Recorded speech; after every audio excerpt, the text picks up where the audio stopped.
ஒரே ஒரு 5 லிட்டர் இதய மந்த்ரா கடல் எண்ணெய் பேக் ஒரு மாசம் முழுசுக்கும் அத்தனை சமையல் முடிச்சு விடலாம். இதய மந்த்ரா. பெருமானுக்கு வணக்கம், மதுரைக்கு வணக்கம், மதுரை மக்களுக்கு வணக்கம். முருக பக்த மாநாட்டை நடத்தும் இந்து முன்னணிக்கும் இந்து முன்னணியின் தலைவர் திரு காடேஸ்வர சுப்பிரமணியம் அவர்களுக்கும் வணக்கம். சஷ்டி கவசத்தை இசைத்த லட்சோப லட்சம் பேரில் இருக்கும் ஒவ்வொருவருக்கும் வணக்கம். மேடையில் உள்ள தலைவர்களுக்கும் எல்லாருக்கும் வணக்கம். மேடையில் இருந்த திரு வன்னிராஜன் அவர்களுக்கும் திரு பக்தன் அவர்களுக்கும் திரு அண்ணாமலை அவர்களுக்கும் திரு எல் முருகன் அவர்களுக்கும் திரு வானதி ஸ்ரீனிவாசன் அவர்களுக்கும்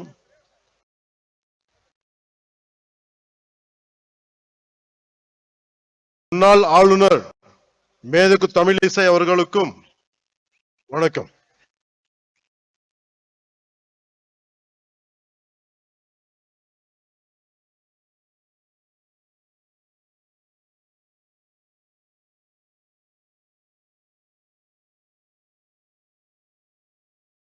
தமிழ்நாடு பிஜேபி தலைவர்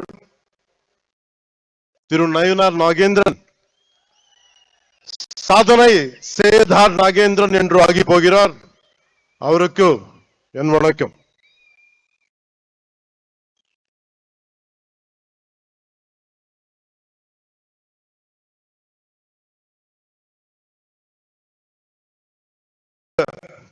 கூடியிருக்கும் சன்னியாசிகள், குருமார்கள், மதாதிபதிகள், ஜீயர்கள் அனைவரையும் எவது திறம் செலுத்தி தலை வணங்குகிறேன்.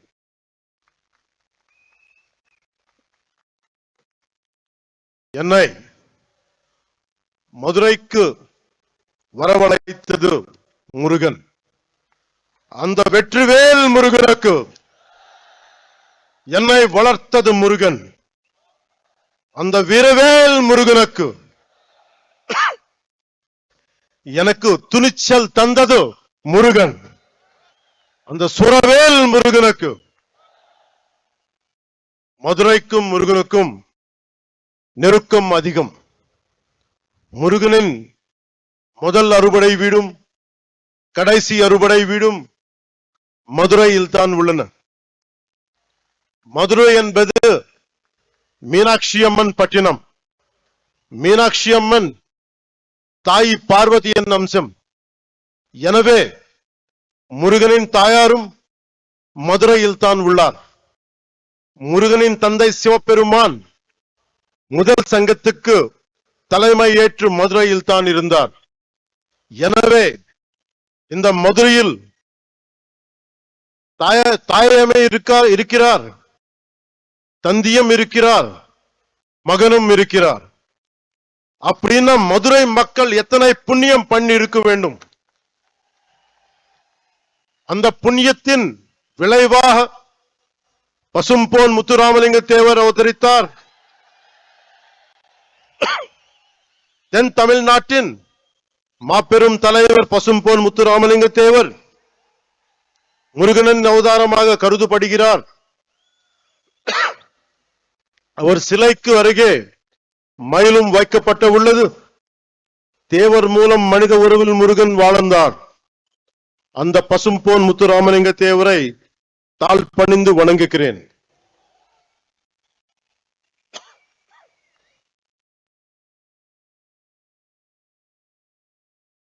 இப்போது மதுரையில் நடத்த ஒரு நிகழ்வை சொல்ல போகிறேன். இன்று மீனாட்சி அம்மன் கோயிலுக்கு போறோம், அருளை பெருக்கிறோம், குங்குமம் பெருக்கிறோம், பிரசாதம் கிடைக்கிறது. ஆனால் இந்த தலைமுறைக்கு தெரியாத ஒரு விஷயத்தை சொல்ல போகிறேன். ஒரு காலத்தில் மதுரையே இருண்டு கிடந்தது. நமக்கு ஒளி கொடுக்கும் மீனாட்சி அம்மன் கோயிலில் ஒளி இல்லை. நமக்கு சிந்தூர் கொடுக்கும் மீனாட்சி அம்மன் கோயிலில் சிந்தூர் கொடுக்க ஆள் இல்லை. எந்த ஒளிப்பாடும் இல்லை. கோயில் நொறுங்கி போய் இருந்தது. ஏன் தெரியுமா? 14ஆம் நூற்றாண்டு தொடக்கத்தில் மதுரையை மாலிக் கஃபூர் லூட் பண்ணினான். அதன் பிறகு 60 வருஷங்களுக்கு மீனாட்சி அம்மன் கோவிலில் விளக்கு இல்லை. மீனாட்சி அம்மன் கோயில் மூடப்பட்டிருந்தது. அது மதுரையின் இருண்ட காலம். 14ஆம் நூற்றாண்டின் முடிவில் மதுரையில் மீண்டும் ஒளி பிரிந்தது. அந்த ஒளி விளக்கை ஏற்றி வைத்தார் விஜயநகர இளவரசர் குமார கம்பனன். இதுல இருந்து என்ன தெரிந்தது? நமது நாட்டு நம்பிக்கைக்கு அழிவில்லை. அதுவும் யாராலும் அழிக்க முடியாது. நமது கலாச்சாரம் ரொம்ப ஆழமானது. நம்மை அசைக்க யாராலும் முடியாது. கன்னியாகுமரியிலிருந்து காஷ்மீர் வரை நமது அறம் ஆழமாக இருந்தது. அது இன்றும் ஆழமாக இருக்கிறது. இனியும் ஆழமாக இருக்கும். இதுதான் இந்த தெய்வீக பூமியின் பலம். முருகனின் வடிவத்தில் நமது அறம் தொடர்ந்து தலைக்கிறது. அறம் என்பது என்ன? உலகை தீமை சூழும் போது அதை அறுப்பது அறம். எல்லோரையும் சமமாக பார்ப்பது அறம். தீவர்களை செய்வது அறம். தீவர்களை வதம் செய்வது அறம். அதன் பெயரே புரட்சி. அது செய்பவரே புரட்சி தலைவர். எனவே உலகின் முதல் புரட்சி தலைவர் முருகன் பெருமாள்.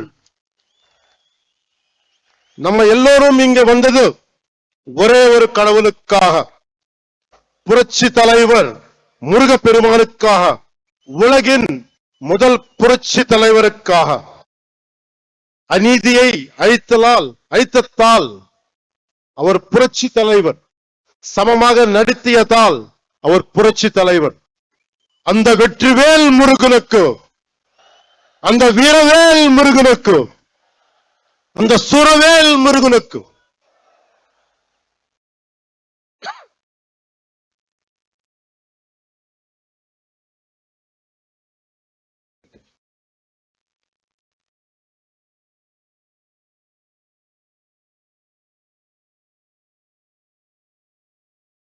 கட்சி தலைவர் கேட்கிறார்,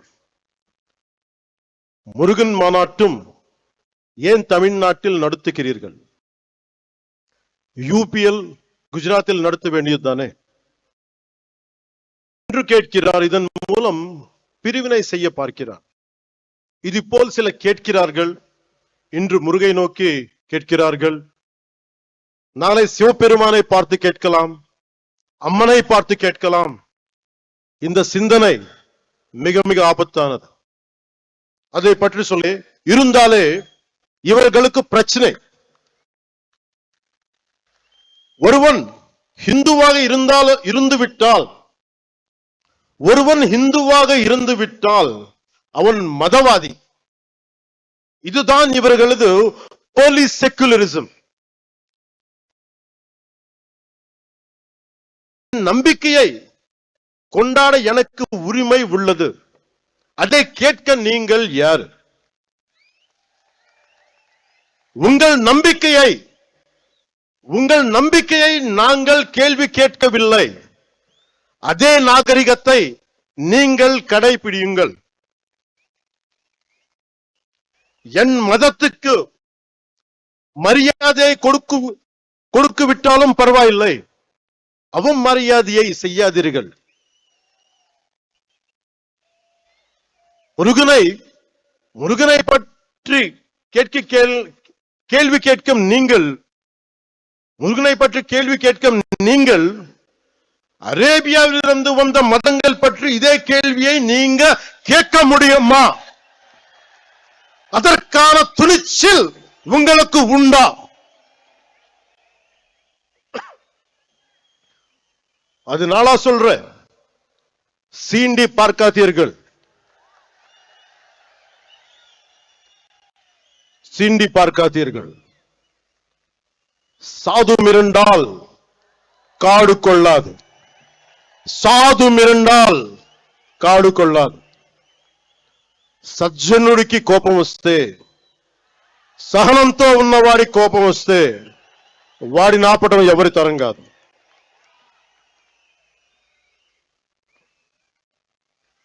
முருகன் தமிழ் கடவுள். ஆனால் அவர் எல்லா இடத்திலும் பறந்து இருக்கிறார். வட இந்தியாவில் கார்த்திகேயராக, ஆந்திராவிலும் கர்நாடகத்திலும் சுப்பிரமணியராக, தமிழ்நாட்டில் முருகராக இருக்கிறார். முருகப்பெருமான் உலகம் முழுதும் பறந்து இருந்தாலும் அவரது பாதம் தமிழ்நாட்டில் ஊன்றி இருக்கிறது. எனவே அவரது மண்ணை வணங்குகிறேன்.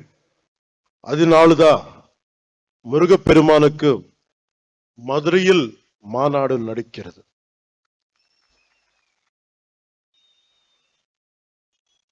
அதனால்தான் இந்த மாநாட்டுக்கு நாம் எல்லாமே வந்திருக்கிறோம். இங்கு சிலர் நிறத்தை வைத்து அரசியல் செய்கின்றனர். நமக்கு நிறத்தில் எந்த பேதமும் இல்லை, நமக்கு நிறத்தில் எந்த பேதமும் இல்லை. கிருஷ்ண பகவான் கருப்பு, காளி மாதா கருப்பு. நாம் நிறத்தின் வழியாக பார்ப்பதில்லை, அகத்தின் வழியாக பார்க்கிறோம். ஆனால் இங்கு கருப்பு நிறத்தை வைத்து கடவுளை சீண்டும் கூட்டம் உள்ளது. நம்மை இணைக்கும் முருகனை சீண்டி பார்க்கிறது ஒரு கூட்டம். கந்த சஷ்டி கவசத்தை கிண்டல் செய்தனர். அவர்களுக்கு கிண்டல் செய்யும் உரிமை உள்ளது. அந்த உரிமையும் ஜனநாயகம் கொடுத்துள்ளது. அவர்கள் என் கடவுளை கேலி செய்தனர், என் கலாச்சாரத்தை கேலி செய்தனர், என் பண்பாட்டை கேலி செய்தனர், என் பார்வையை கேலி செய்தனர். கேட்டால் இதுதான் செக்குலரிசம் என்பார்கள்.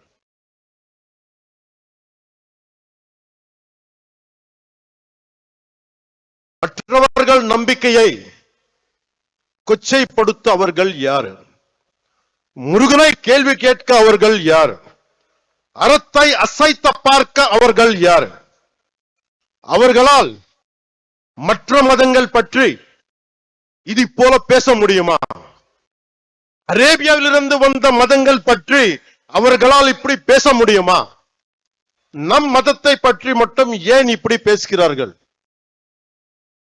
நாம் அமைதியானவர்கள், எல்லாவற்றையும் சகித்துக் கொள்ள கூடியவர்கள்.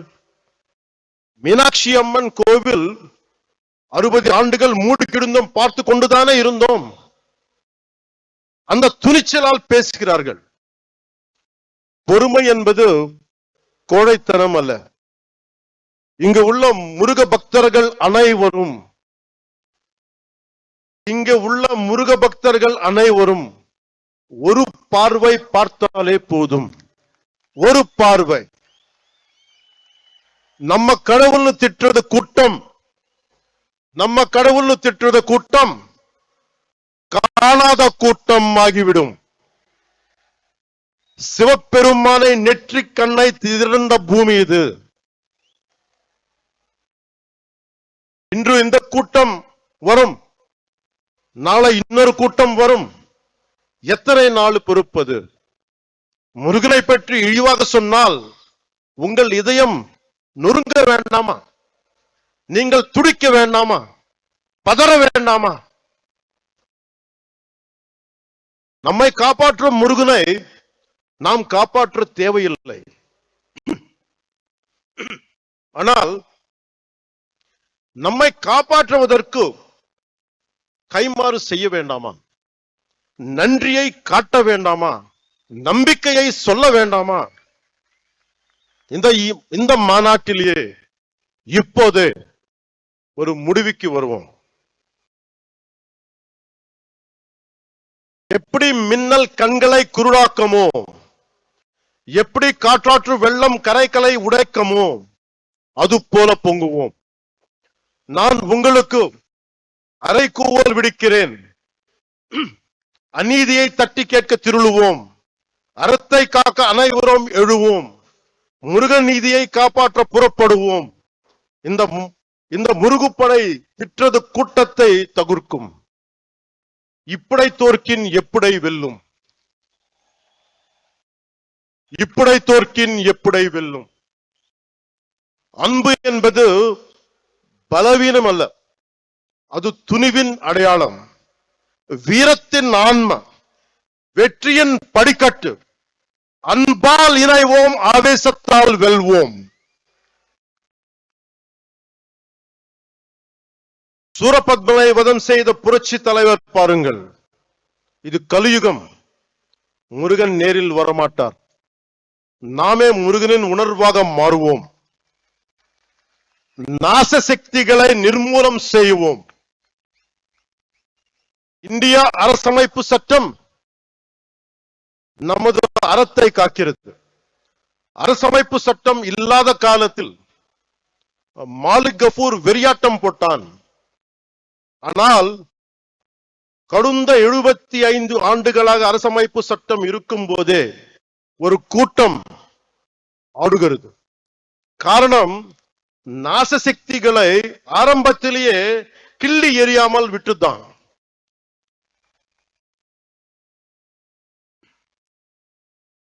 மகாகவி பாரதி சுந்தர தெலுங்குன்னு சொல்லியிருக்கார்.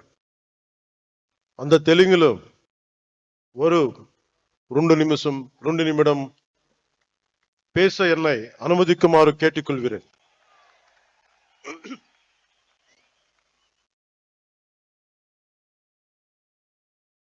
சொல்றதுக்கு முன்னாடி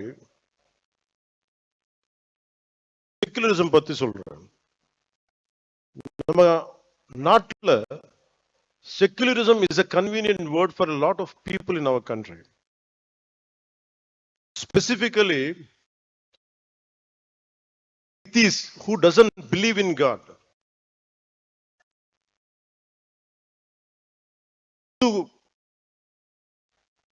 மதங்கள், what these atheists say, they don't believe in God. நம்ம கடவுள் நம்ப மாட்டாங்க. கடவுள் நம்ப மாற்றுறது இல்லைன்னா எல்லா கடவுள் நம்ப கூடாது. பட் இந்த நம்ம நாட்டு எத்திஸ் எப்படின்னா only Hindu கடவுள் நம்ப மாட்டாங்க. That is the definition of secularists of our country, atheists of our country. This is the issue of our country. Secularism means no discrimination against anybody in the name of religion. நம்ம நாட்டுல secularists வந்து no discrimination against anybody in the name of religion except Hinduism, except Hindu gods and Hindu culture. Hindu culture ne திட்டிட்டே இருங்க, Hindu gods ne abuse பண்ணிட்டே இருங்க. That is secularism for them. They don't have the guts to point out any other religion except Hindu dharma. இந்த நாத்திகர் கூட்டத்துக்கு, secularist கூட்டத்துக்கு அரசமைப்பு சட்டம் கொடுத்த one great weapon is there. அது என்ன? freedom of speech, பேச்சு சுதந்திரம், இஷ்டத்துக்கு பேசுறது. நம்ம கடவுளை திட்டுறது பழக்கம் ஆயிடுச்சு. கடவுளை திட்டினாலும் நம்ம எல்லாரும் கோவப்படக்கூடாது, கவலைப்படக்கூடாது. ஏன்னா அது பேச்சு சுதந்திரம். அவர் திட்டிட்டே இருப்பாங்க, நம்ம மட்டும் நிம்மதியா இருக்கணும். ஏன்னா நீங்க இந்துக்கள். இது மாறணும். This has to change. If this does not change, it would be very difficult to sustain our religion, our dharma. Anywhere in our country, being a Hindu, I'm not a fanatic Hindu, I'm a committed Hindu. I respect Islam, I respect Christianity. Only na கேக்குறது என்னன்னா, don't disrespect my Hindu dharma. நம்ம அறம் பத்தி நீங்க எதுவுமே சொல்லாதீங்க. This is my plea. 2000, is there any need to translate? Someone translate? இல்ல யாராவது இருக்காங்களா டிரான்ஸ்லேட் பண்றது தெரியுங்களா?